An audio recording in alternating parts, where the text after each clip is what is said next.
2024. I see so many amazing friends in the chat already.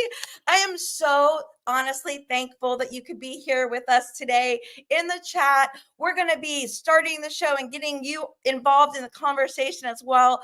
If you don't know who I am Cindy Cohn. I'm also known as the Queen of Joy on LinkedIn. And my goal in life is just to continue to bring you more joy and so to elevate your life. And with that said, I would love for you to meet my co-host for the second year in a row, Anka. Woo! Where's the drum roll? Any that I didn't plan. Look. Oh my gosh, you have sparkle. You are amazing, Cindy. I am so excited to get ourselves here started. And I'm just going to do a quick introduction. First off, welcome everyone. This is such a special event. This is our second annual, like Cindy said. And we are super excited to be able to gather together for International Women's Day to engage in an honest conversation that's close to many of our hearts, but often sometimes it's just left in the shadows. My name is Anka Platan Trifan. I'm one of the hosts, and I am thrilled that you could join us to what promises to be an amazing discussion on a delicate dance between strength and vulnerability, especially as it pertains to high achieving women that many of you are as you're tuning in. In a world where success is often measured by how well we can mask our struggle and keep pushing forward, we are here to pull back the curtain and get real about the challenges that lie beneath the surface. So today, we're going to talk about all of it openly and without judgment. Before we jump in and introduce basically not introduced because she's already been introduced, but pass the mic over to my lovely, joyous co-host, Cindy. I would love to just go quickly down the memory line for a second about what is International Women's Day and when did it begin. Now, if you're not aware, actually it began in the early 20th century, and it was rooted in women's movement that wanted to better themselves, better their working conditions, and their suffrage. First observed in 1911, it's now celebrated globally on March 8. As a matter of fact, there's a lot of countries that celebrate March 8 as Mother's Day. One of those countries is Romania, where I come from, and is a day of celebration, of raising awareness about gender equality and advocates for women's rights. And today we want to give women a voice the same way it has been done, what the purpose of this holiday of celebration has been all along, and recognize some of the contributions to the society that women make that many times just go unnoticed. And I would love to welcome you to our discussion. Love to have this a space for everyone to share, learn, and shed light on the fact that it's perfectly okay to not always be okay. We're here to explore the power of being vulnerable and authentic, to share our stories and strategies for navigating the complexity of life, work, and to affirm that even in our struggles, there's immense growth and strength to be found. So thank you for being here, for showing up, not just for this conversation, but for yourselves and for each other. So let's lean into this moment together and start changing the narrative about strength, about vulnerability. Obviously, I have a hard time saying that out loud, so I'm going to try to avoid saying the word, but I mean it. And with that, pass the mic back to my beautiful friend here, Cindy, who's going to introduce now our amazing panel of strong, high-achieving women. First, I want to say, Anka, that was so spot on, everything that you said. That is what we need to be talking about all the time, not just today. And that was so important that we're using our voices today to help the other women out there that may or may not use their voice or aren't ready to use their voice yet, but they're going to, because we're here to empower them. And it starts today, ladies. The time is now. And with that, I want to introduce our amazing panel, and literally all of you could have been up here. You will all inspire me every single day. But since we only have limited spots, I'm going to start with introducing Janice Cardinale first. She's going to come on and say a quick introduction. And before you start, Janice, I want to ask the chat, Can you please tell us where you're from and what is your superpower? Your superpower could be anything from something personal, or you're great at designing interior decorating or whatever your superpower might be. I just like to see it, and we're going to be putting on comments onto the screen because we want this to be an interactive conversation that we all need to have together. So take it away, Janice. Hello, my name is Janice Cardinelli. I'm here in Arizona. Although I do come from Toronto, Canada, I am the founder of Event Minds Matter, which is a community building brave spaces to amplify the conversation on our emotional health and wellness. And I feel very privileged to be here today and to be able to use my voice and my privilege to help and create, a better community through psychological safety training and mental health practices, new best practices. Thank you, Janice. Let's bring on the screen next Tamika Snodgrass. Yay, Tamika! Hey! Hey, everybody. I am so excited to be here. Anka and Cindy, this is a fabulous event. Thank you so much for inviting me. I'm Tamika Snodgrass, and I'm an executive and business coach for female entrepreneurs and business leaders. And I just help them to build unwavering confidence and advance in their careers and business with authenticity. Why? So they can live with joy and happiness. That's what I'm passionate about doing. So glad to be here. Thank you so much. Let's bring on Sally Arkell Bull. I'm so excited as well because we've already got an international audience watching us. So this is exciting. Welcome, everybody. I'm Sally, and I am from Vancouver in Canada. So I'm on the West Coast, and I have the beautiful privilege of being able to work with women over 50 to really get back in touch with their power, their purpose, their passion, and their joy. And I found that there's so many of us that are sitting in a space where we're just feeling like we've done everything for everybody else. And now what's next for us? So I get to embrace that. And I know as you're working through the panel today and you're meeting everybody, you're going to just see the greatness that has come forward from every one of the women. And hopefully that'll inspire you as well on your journey. Thank you, Sally. That is so awesome. And next, let's bring on Eva Lindell for her second round because she was here last year too. Woo! Hey everybody, happy International Women's Day. My name is Evelyn Dell. I'm a communications and brand strategist. I work with women and minority owned businesses to help amplify their unique value and communicate directly to their target market. Super excited to be here. This is going to be an amazing conversation today. Absolutely, it always is. Next, I want to bring up Tori Willie. Hey everyone, I am Tori. I am from Dallas, Texas.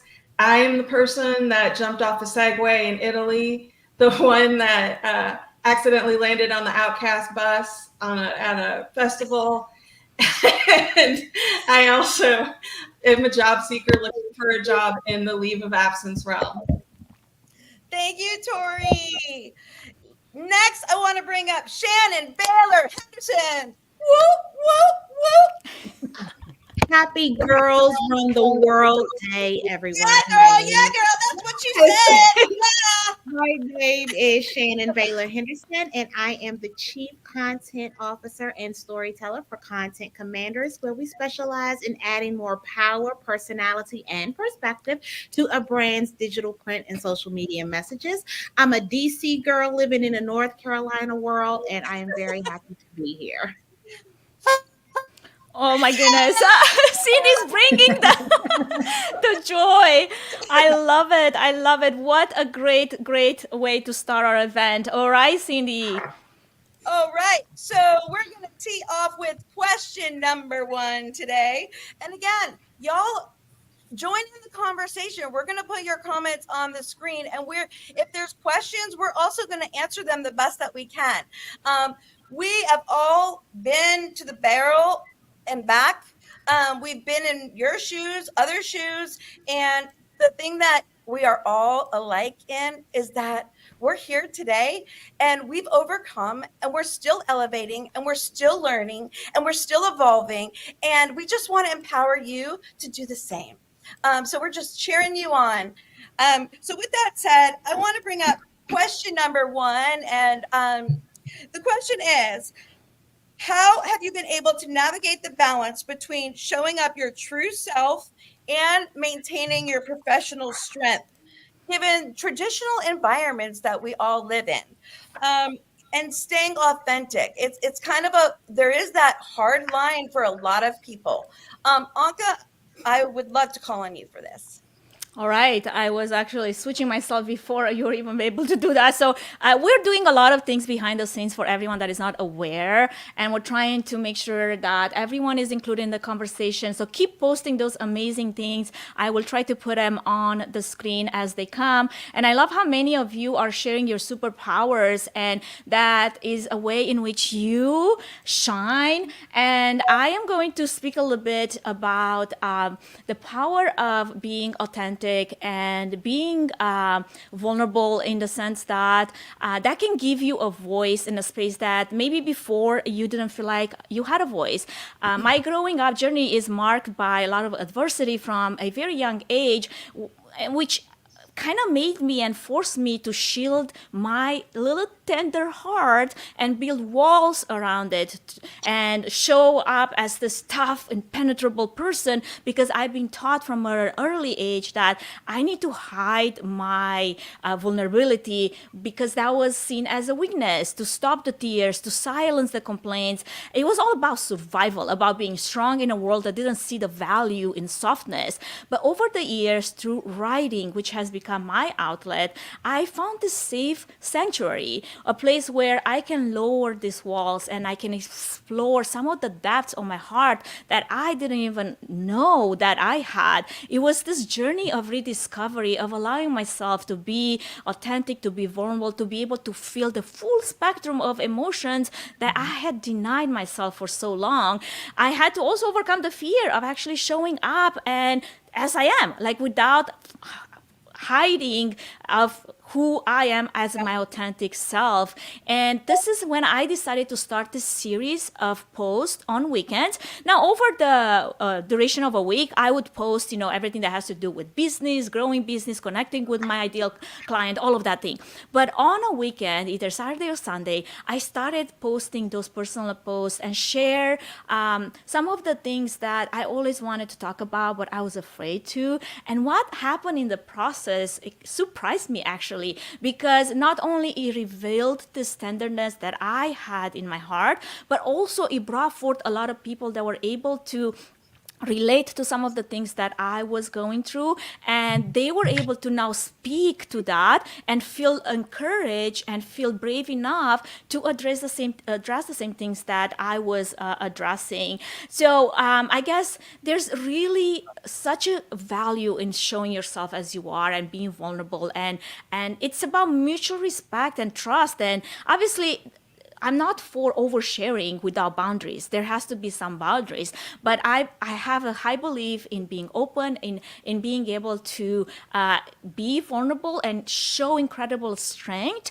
because that lies in our ability to relate and lean on each other and give and receive support. So that's been my story, and I stick by it. And I would love to hear if anybody else has different experiences in which they showed up as they are, and how did that play out? And how did that impact the environment they were in? I love what you said, Anka, and I just wanted to add to that. When I first started showing up here on LinkedIn, my goal was to just be a more visible woman and to actually share my own thoughts, my own ideas, not representing the company that I worked for, but just being me. And one of the things that the guru said is don't talk about personal things, specifically your faith. And so I shied away from doing that, which did not feel very authentic at all. And so I decided to just go for it and be myself. So on Sundays, I actually share a prayer because I love praying for people around the world. I think it's so powerful. And what I decided is it doesn't matter what other people think. This is a part of me. My faith is a big part of who I am. And if I lose followers because of it, that's okay. Those are not my people. I'm not for everybody, and everybody is not for me. But what has happened is the right people are drawn to me. So the people that understand that faith is important, maybe it's important to them too, and they don't care if I talk about it. In fact, they love it. And they reach out to me in my DMs and say, hey, I love that prayer that you shared this morning. That really spoke to my heart. And that's what I'm trying to do. I just want to uplift, encourage, and support other people around the world, and especially women. I love empowering other women. I So, love that. Tamika, literally, I was sitting here and the exact words you said was the exact words I was going to use. Literally, like, amazing. imagine that. That's why we're friends, right? That's why. So, with that, I want to let everyone know my superpower relates to this conversation. I feel my superpower is I allow people and encourage people to be their authentic selves because I love people for who they are. I celebrate you no matter what. Like, I don't care about anything. And people who know me know that I embrace all of it, all of the good, ugly, everything. And that's why people are attracted to me because I love you just the way you are. You do not need to change.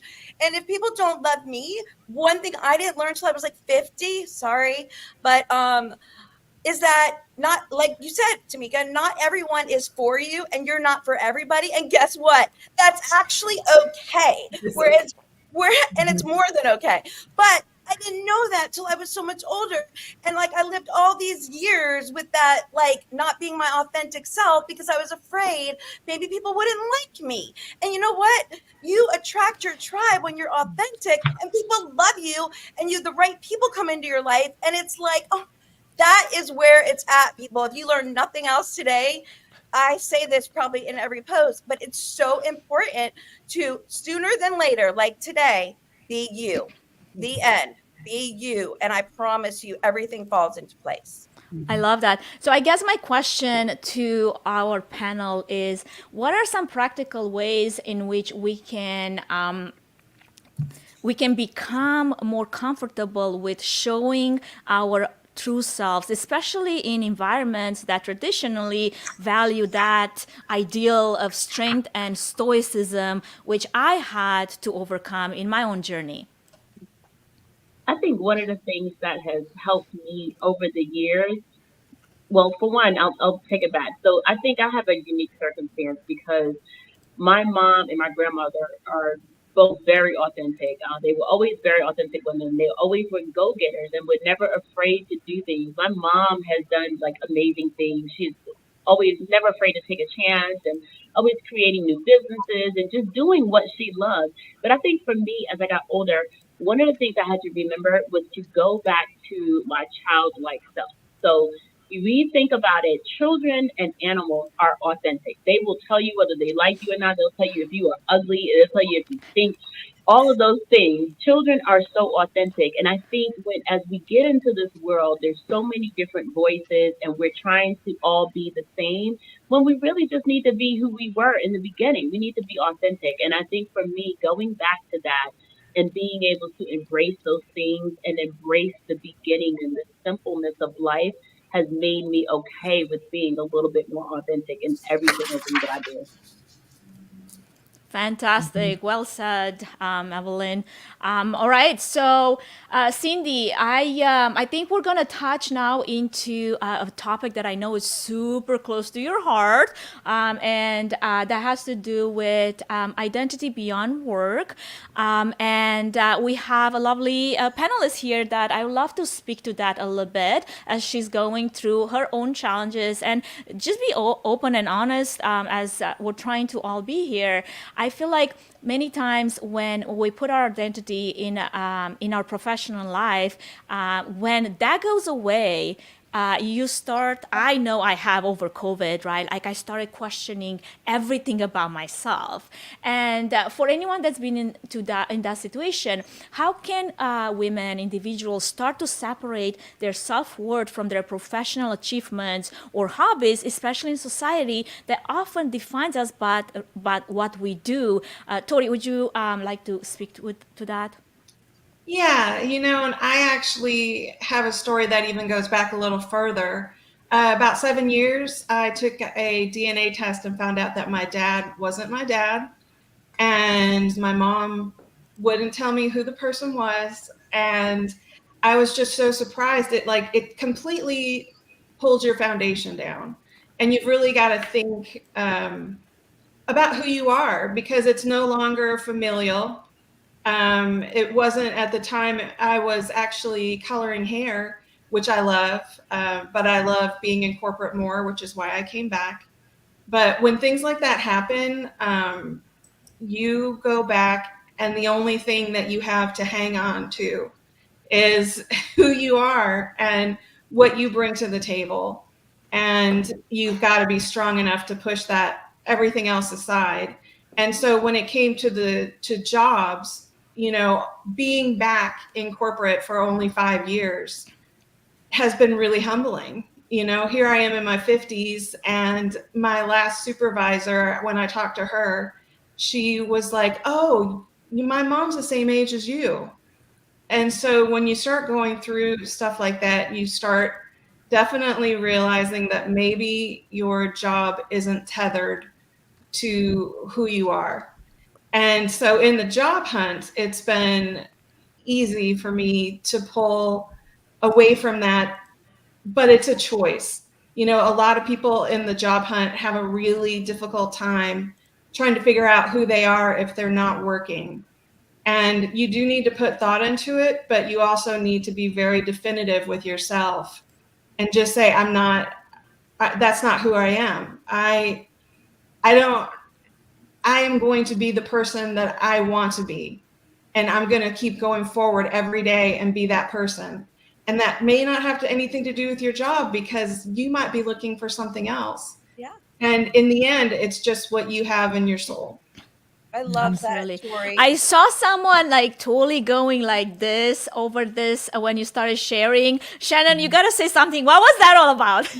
I just put it in the chat, and Tori, it's just so interesting because your vulnerability and your authenticity just connected us in the most wild way. I have the same story. I took a DNA test and found out that my dad isn't my dad, and it began to reshape my identity. And so just those magical, transparent moments are the things that help us step outside of our shell. Who would have known, number one, that you and I shared a similar story, but who also would have known that that moment in our lives cracks a different part of the shell of who we are and the things that we hold within and that are holding us back. So it drove me wild that you shared that. Yeah. And then my dad actually showed up a year later. And so then that again cracks your identity, because he landed on Ancestry DNA, and he didn't know he had a child, or me. He has other kids, but he didn't know he had one that was like 10 years older than his others. Wow. So, you keep going back forth. What? No, I was just going to say, and that speaks to identity, because I think a lot of us walk around identifying as one thing for a very long time. We get connected to these titles and these roles and these locations and these looks and everything. And then something chisels away at that shell and says, this isn't all of who you are.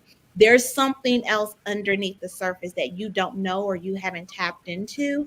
And once you crack that shell a little bit more, you're going to expose yourself to someone you didn't know who you were. And it's the magic of constant evolution.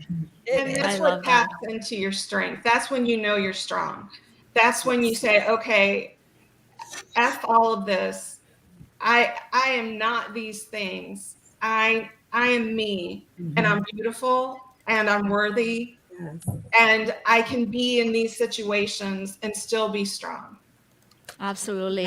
And Cindy, I know you had a story about you leaving the pharma world. Do you want to speak to that really quick? Yeah, I do. So much of everything you all said have just been unbelievably touching my heart in so many ways. And thank you all in the comments. The comments are blowing up. We have like over 300 people here, and all the women are relating to what we're talking about. This is a conversation that doesn't need to happen just once a year. Can I say that louder for people in the back? Okay. Now, back to, I was laid off from pharmaceuticals in about 2018-ish, and I identified myself as a pharmaceutical rep making a lot of money, and I thought, I was all that and a bag of chips. And then I lost my job. And then I was like, wait, I'm like nothing right now. And for a half of a second, because I didn't wallow in it, because I've evolved by then, I was like, I'm not going to just sit home. I want to have fun. So I went and I got a job slinging wine at a local winery. Okay, I was working with people that were like, younger than me, and just different mindset sometimes, but you know what? It was the best job I ever had, I think. It was so much fun. The main thing why I think it was also is that I realized that I wasn't tied to an identity. I didn't have to make a lot of money to be happy. I didn't have to have a certain whatever title, whatever. I just had so much fun being my freaking self that changed everything for me. And it was like, you know what? Thank you for being laid off. Thank you for this. Because sometimes when we're in the valley, you have a choice of how you're going to look at it, right? You could look at it, have a pity party, poor me. Oh my God, I can't do that.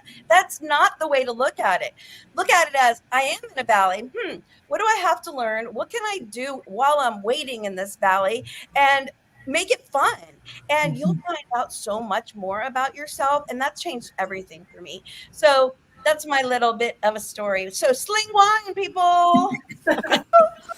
You know And it's what? okay to be a bag of chips, and some more. Somebody said in the comment, you are so much more than that, my friend. And I love that so much. Now, let's move forward with some strategies in which we can all cultivate a sense of identity that is independent of our job titles, of our roles, of the things that we do. And how can we do that in our personal and professional lives? And I would love to have Sally jump on this really quick. Let's hear from you, Sally. Sure, I can absolutely relate to what the last few ladies have talked about, because I used to be a leader with a bunch of entrepreneurs in the finance industry.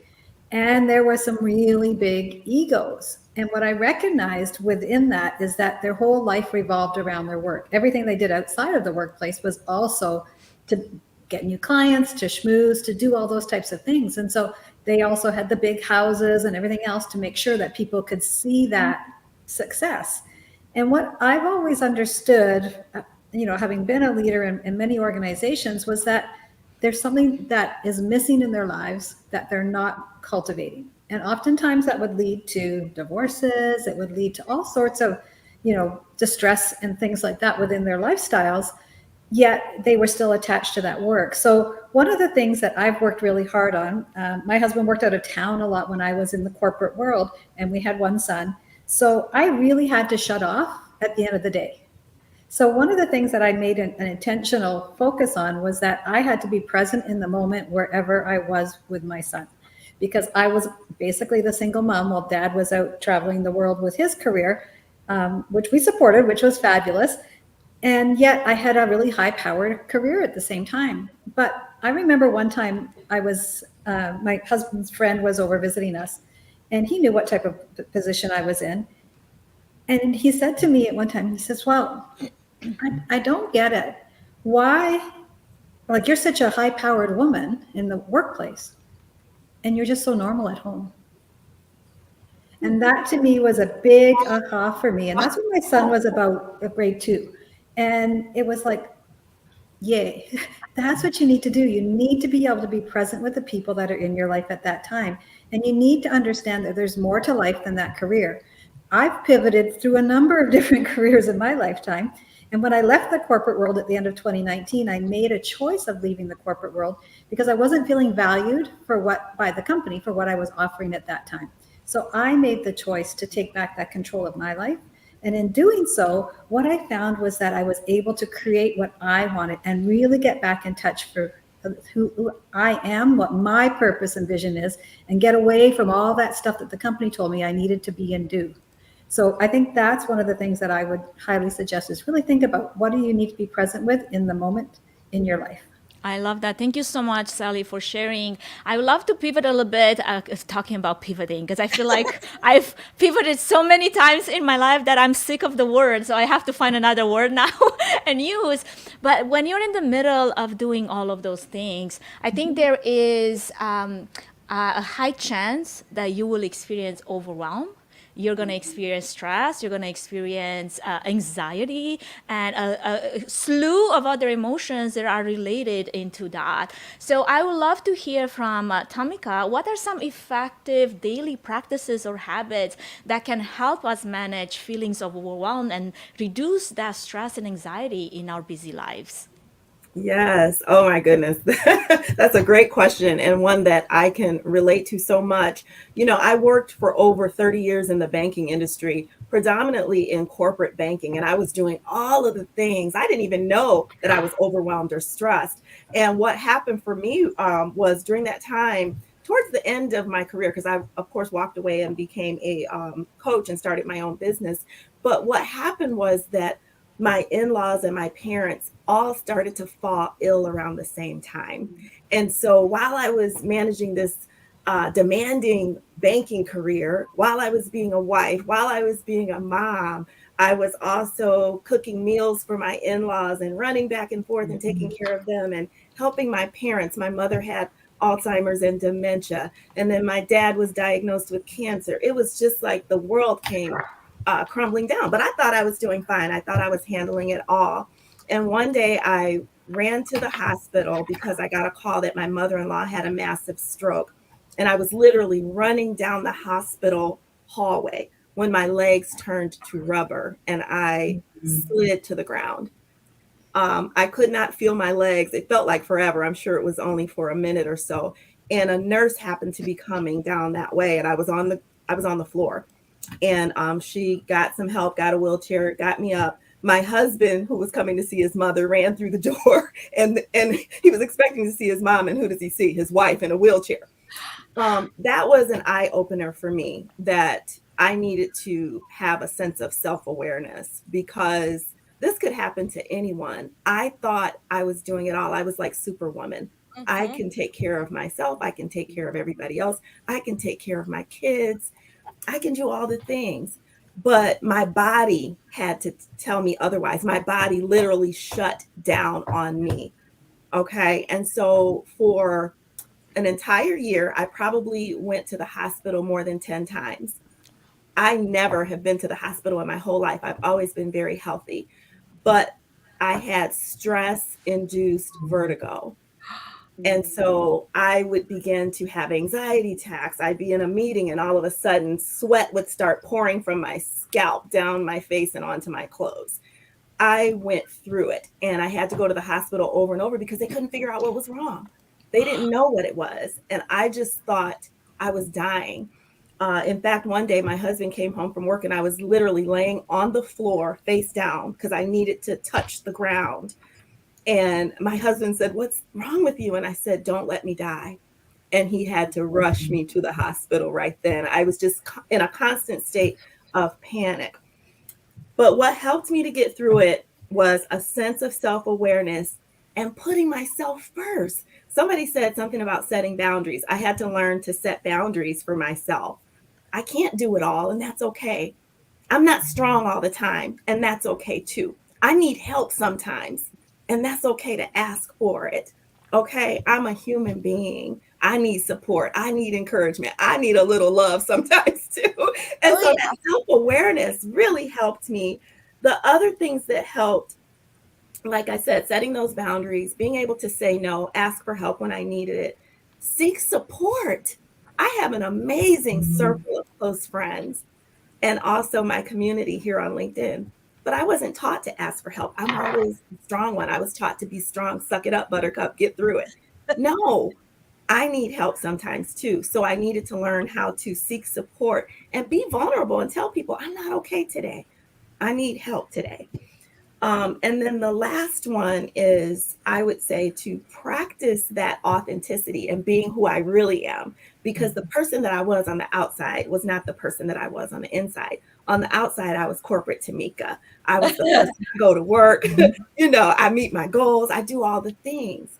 on the inside, I was heartbroken. Everybody that I loved was sick and dying, and I wasn't talking about it. So those are the practical tips that I would share. Practice self-awareness. Be in touch with your own thoughts, your own feelings. Set boundaries. Say no sometimes and say yes to yourself. You Yes. know, and included in that is just that self-care, taking care of yourself. Seek support, ask for help when you're not feeling okay. There's no shame in that. We all need help sometimes. And then practice being your authentic self. Speak up, express yourself.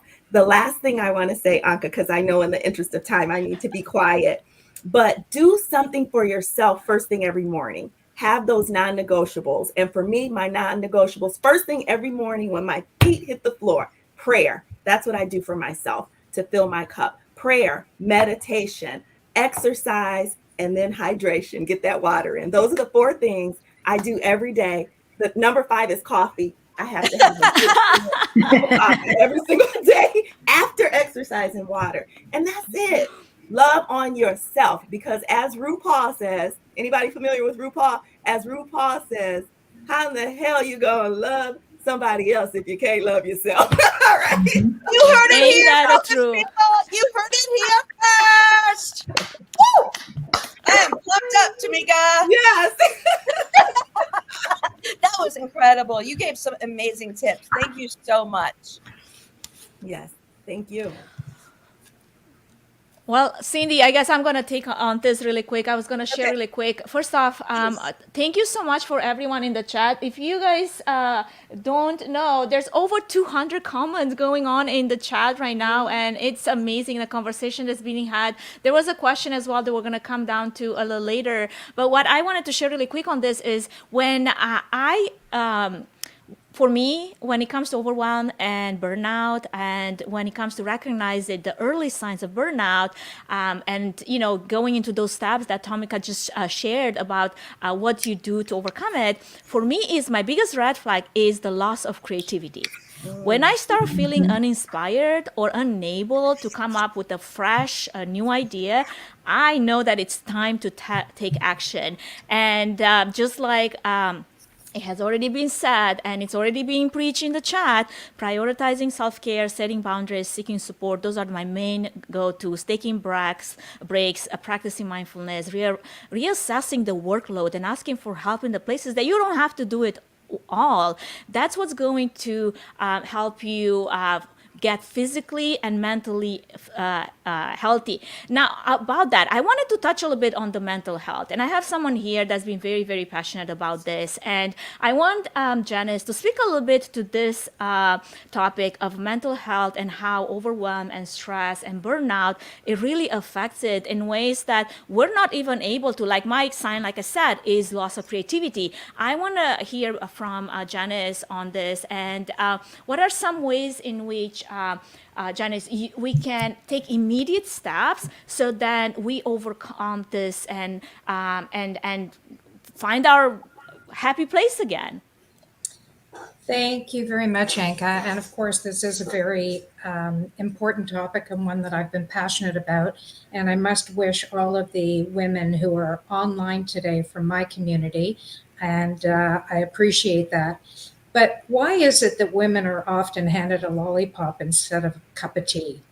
I think one of the biggest problems within the industry that we're in is the fact that there are no spaces to have conversations that are calm and that really bring out, the situation of how somebody is feeling.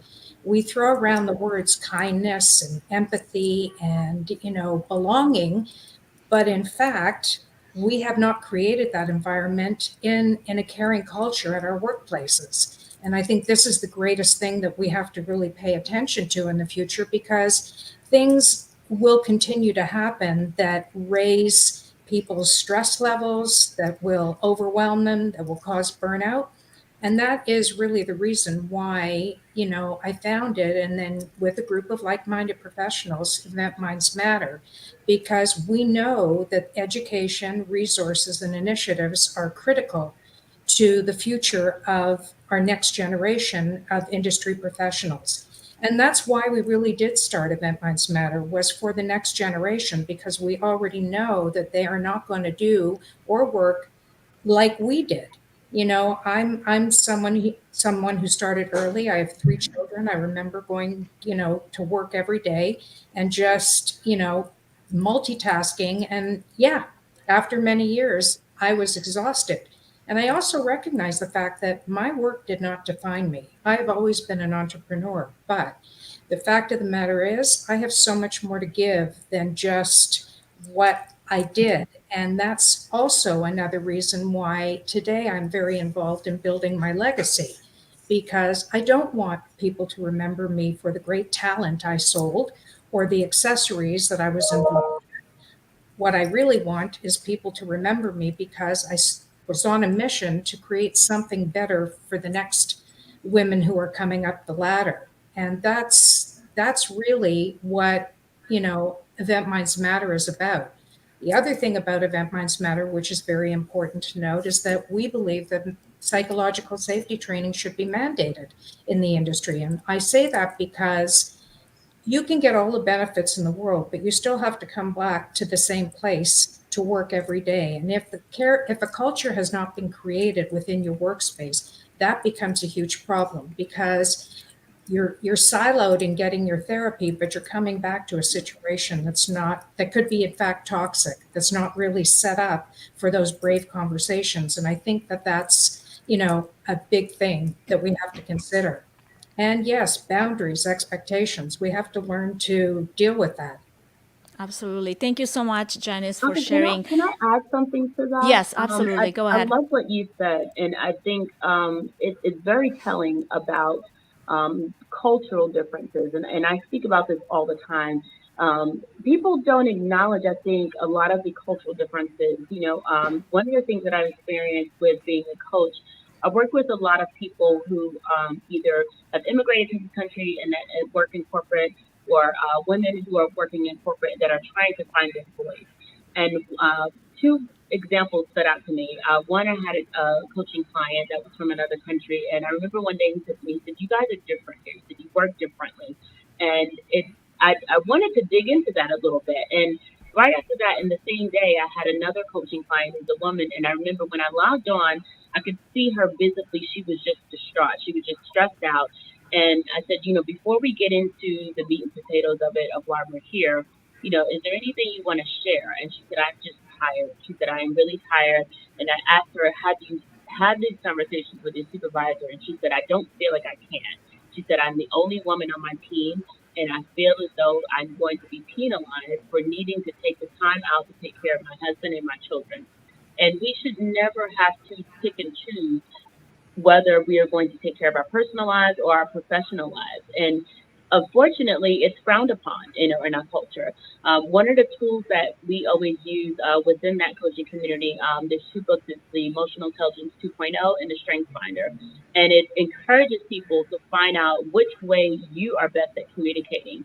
And two of the things that I always tell my coaching clients: don't be fooled by a bad day. It doesn't define your life, but also do not be fooled by a good day also, because there are ebbs and flows all the time.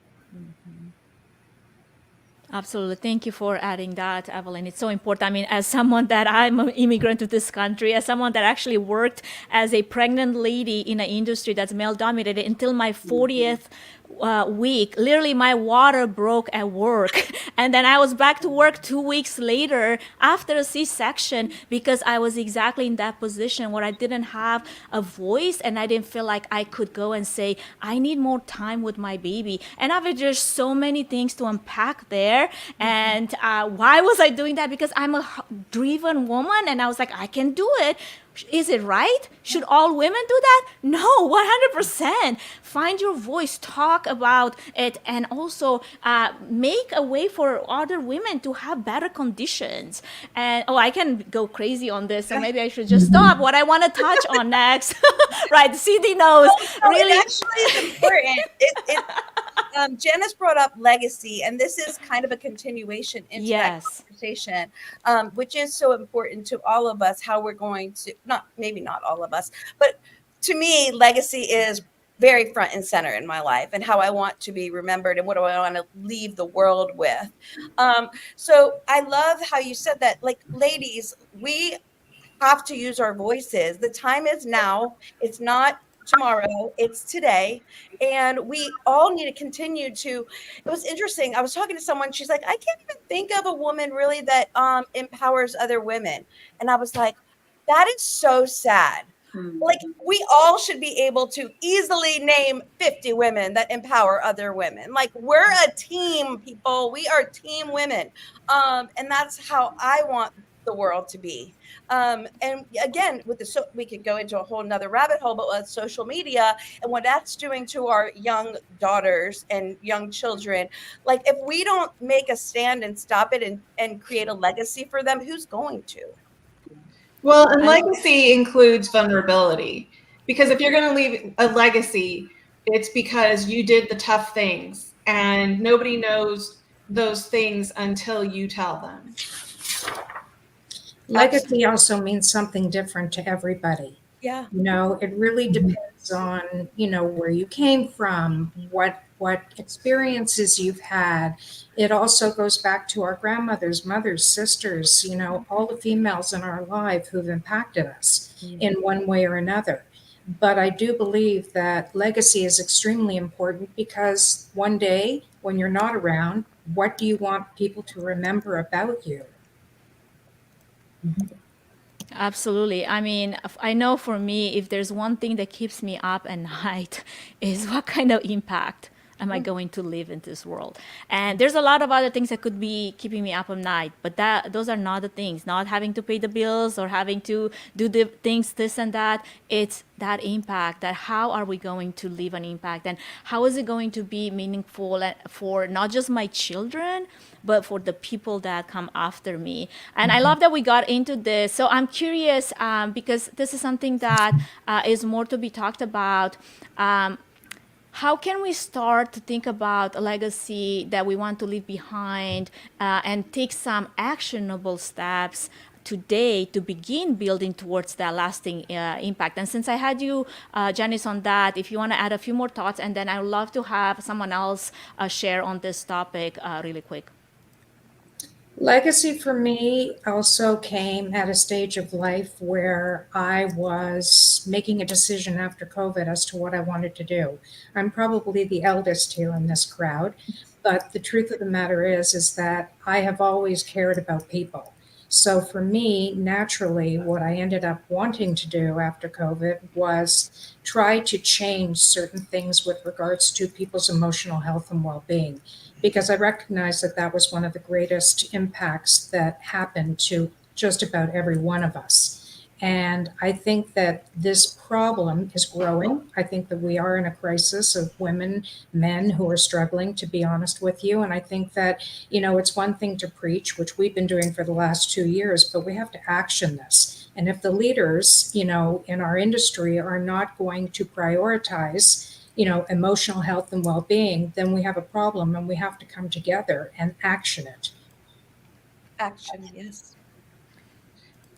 I can add to that as well. What I found was when I left my corporate career at the end of 2019, I knew there was something missing from how even in corporations we were working with our teams. We were blanket training everybody on the same things, but yet they weren't getting the results. Two people would never get the same results because one would have a whole different mindset and expectation and background that they were bringing forward. And so one of my things that I did was I really sought out what was the difference between people that could succeed and people that failed, but then also what I could do to transform everybody to have the same incredible results and feel so confident about themselves, and to make that transformation so they could live out their dreams and have that legacy for their family. Because I think so many people today get so stuck in the fears, the worries, the doubts, and they live in their mind in that feeling. And as we know, that feeling translates into our bodies and causes us to have that action reaction. And when that happens, we prevent ourselves from moving forward. And so in everyday circumstances, we can be driving to work and say, I'm going to be late for work today. The traffic sucks. And yet we could either sit back and just say, you know what, it's going to open up and I'm just going to put on my favorite tunes and I'm just going to drive to work. It's little things like that that we can do to not only teach ourselves, but also to leave that legacy for generations to come. Because when we change internally and change our mindsets and how we're reacting to situations, we can now change the legacy of the generations to come. And it can go on and on. I agree with that. And I'll just add one more thing. I'm a strong believer that leaders today, no matter whether you're female or male, your job is to teach, coach, and mentor. And a lot of people don't necessarily do that in their leadership positions. And that's a very, very important paramount that we have to get to. Agreed. Absolutely. All right. So, Cindy, what I actually wanted to put you on the spot right now is because I feel like you can't talk about legacy without actually going into true calling. And I would love for you to talk a little bit about how do you find your true calling? How do you overcome some of the common obstacles that people feel like they face? And how do you get to live a purpose-driven life so that you can then leave this legacy that we're talking about? Well, it's so funny. And again, none of this show was pre-rehearsed or anything. So I had no idea Anka was going to ask me that right now. And she has no idea that what I'm about to share. So it's probably now like 12 to 13 years that I have a book in my nightstand that's unfinished, and it's about legacy. And I don't share that with anyone. And I have it all outlined and things like that. But the few people that I've showed it to, like what it's going to be about, they're like, oh, that's heavy. That's too deep. Like, you're not ready for that yet. That was like 3 years ago when I got that feedback. But the premise of the book I want to share, and again, it's in my nightstand, is that picture yourself at your funeral. Okay, I know that might be morbid to some people. It's not to me. Like my family, my friends, people close to me, they know what songs to play, what to feed everyone, what to drink, the whole party's planned. Okay, and it's because, but if you want something, you have to go backwards to get it. So if I want people to stand up and be like, Cindy really impacted my life by, when no one else was there, she gave me this, that, whatever, then I have to live that today, yesterday, last month. Okay. So that's what the book's about, living out your legacy, and starting where you're at today, that it's never too late. So you can start today. So all that to say, the legacy, again, a lot of people don't even think about their legacy. And to me, we all, not all, but some people have kids and they're like, well, I just want to leave a legacy to my kids. Okay, that's great. But also let's look at bigger humanity. We're all actually here for a purpose, or we wouldn't be here. So think about a little bit bigger than just your familia, and think a little bit outward into the world and the humanity. And like, you have such gifts. You were designed for greatness. You have so much already inside you, untapped, a lot of it, that you can use and impact the world. You're one decision away from doing it. You're one fear away from doing it. You're one everything away from doing it. And so I'm a big believer, you hear me talk about it all the time, in baby steps. I don't care if you take the tiniest, littlest step forward in something, but do that. Just a little bit, because those tiny, tiny steps, they add up to huge mountains and leaps, and books that I've written. And all I did is send one email that day, one page, one this. Like, I did not do anything momentous in one day. So it's all about taking those little steps towards your legacy. You know, you were talking about true calling, and I stumbled on mine accidentally. I told you about the stuff with my dad, with my dad's. But then I also had a son that I raised that was suicidal his whole life. And so I went through a lot of really interesting things, and moving from corporate to hair to raise my son as a single mom. I thought that they might hold me back. And what I ended up finding out is that it created my true calling. I am a writer, a vulnerability writer. I am somebody who shares my story so that others don't feel so alone. And I bare my soul in a way that a lot of other people won't, especially on LinkedIn. You know, we want to call it a business this and a business that. But in the end, we're all humans, and we have days where we're going to look at a post like that and go, oh my God, I needed that. Somebody else is going through something like I am. And our true callings are far outside of our work, but we have to find them. I couldn't agree more. Thank you so much, Dori, for sharing that. And I want to come back to something that was said a little earlier before we got into true calling, and that is mentorship. I feel like that will wrap up our conversation because all of this is great, but we are also women in different stages of our lives. And if you have come this far, I'm pretty sure there was someone in your life that has helped you along the way, has mentored you. If you have not, I feel really, really bad because I know I have experienced no mentors for a very long time before I went outside of my comfort zone and seek mentorship. Mentorship is such an important, pivotal role in leaving a legacy, especially in places and spaces. Like, for example, I come from a very male-dominated field. That's where I feel like there's so much lack of representation for women. And I have made it my own goal to mentor those women that are coming into this field. I started communities and I started reaching out to those women to be able to help them along the way with there is a space for you here, even though it seems like unwelcoming, but somebody has to show them the way and take their hand and just guide them. And I want to speak to that because without mentoring, without adding that value to our lives, I don't know where would I have been right now without having that in my life. So as we come to a close here, as we're looking to foster a culture of collaboration and mentorship that can really inspire the next generation of women to reach their full potential, I would love to hear your thoughts on how can we make that happen in a way in which we can amplify other women's values and the impact that they wish to live in the world without feeling like it's like a cutting throat competition all the time.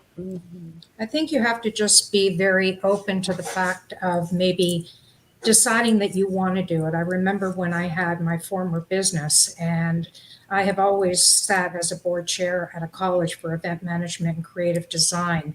And I used to ask other producers, event people, if they would take on a student. And often, and this was back in, 2018, 19, they would say, no, they're too busy. Well, now everybody's busy. So what happens? Do you just not mentor? I mean, I don't, you have to get to a certain stage where, yes, you do have the time and you do want to take somebody on. It's not about taking a lot of people, take one person on, but there are a lot of people out there, not just young people, but older people too, who really want that opportunity to speak to you. And I always leave my door open. That's the only thing I know how to do. I would never say no to anybody. So it's something that comes within you. And for me, it's part of my DNA. I love that. Okay, I think we could segue now to the end question. And we'll go around and around robin. And I also want the chat, if you're here in the chat, I'm asking you to do the same.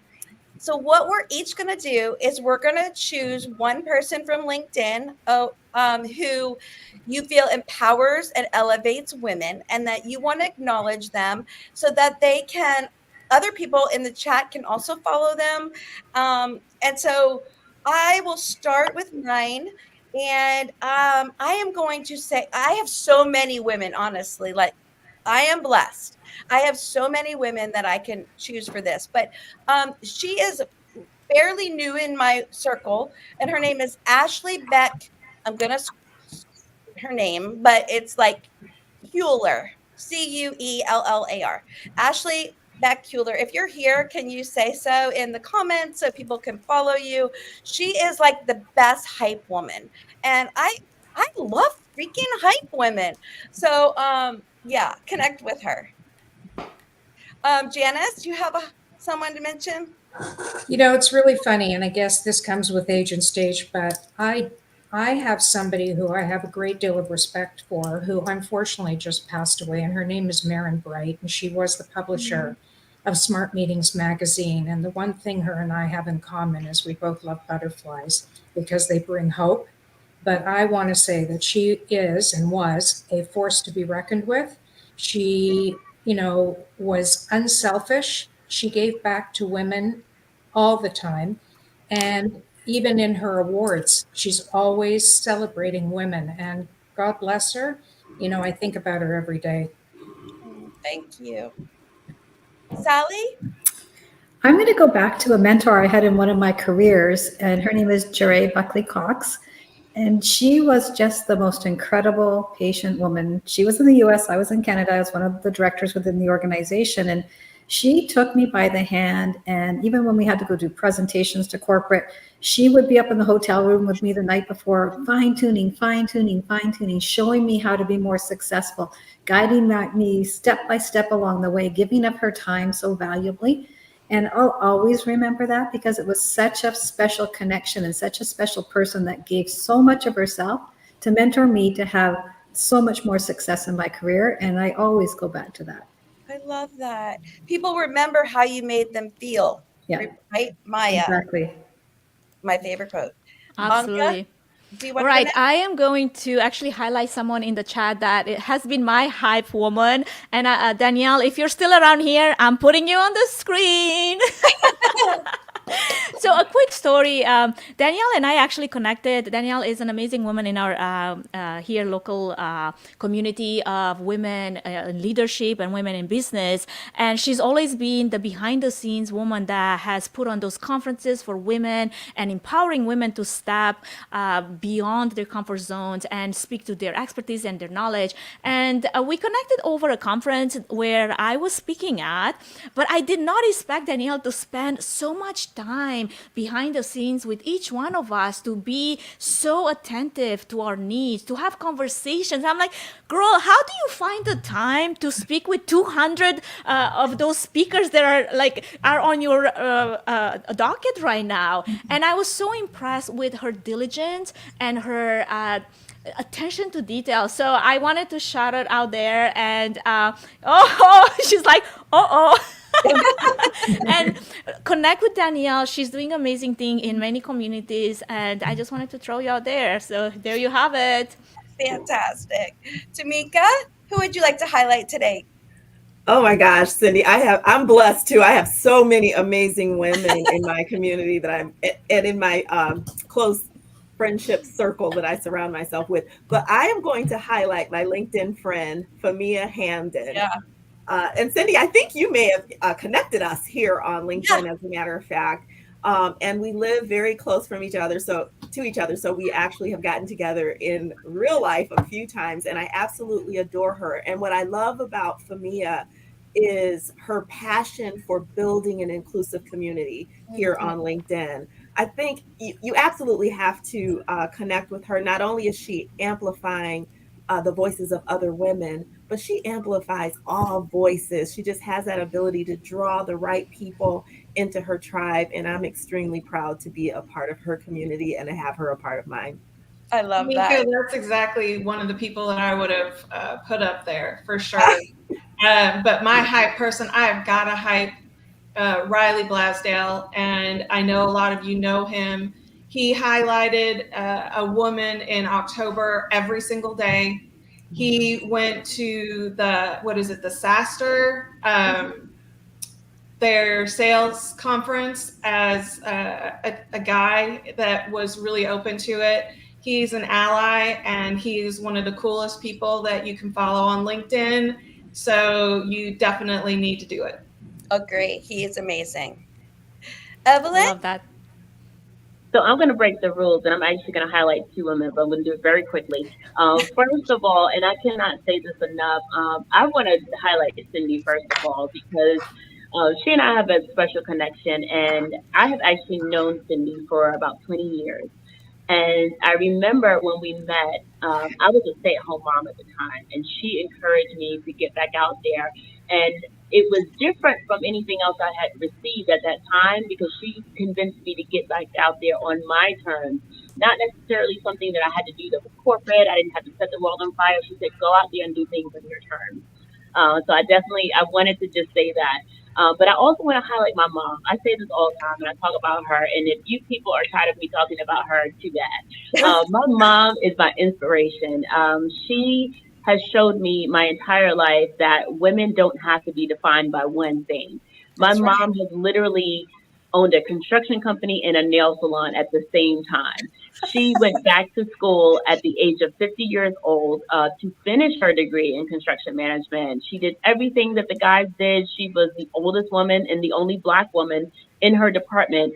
So, of course, they noticed when she was missing, but she did everything. She went to China dish construction. She went into low income neighborhoods and built houses. And she has constantly shown me that it is okay to try and try again and to figure things out, but also reminded me to do something outside of yourself and not just make it all about you and bring other people along with you for the ride.